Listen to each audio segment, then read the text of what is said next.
มือนี้เพื่อคลืนได้กินเหี่ยนให้เป็นบริการเป็นอนามัยเหี่ยนให้เหนียวมือนี้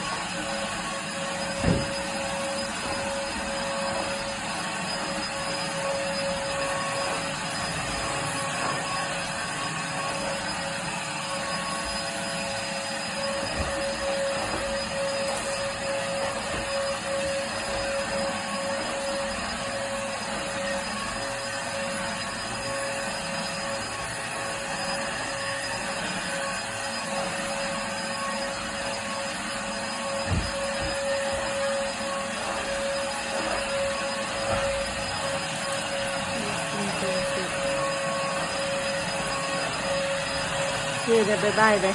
เดี๋ยวดิบายบายเลย Bye. Bye.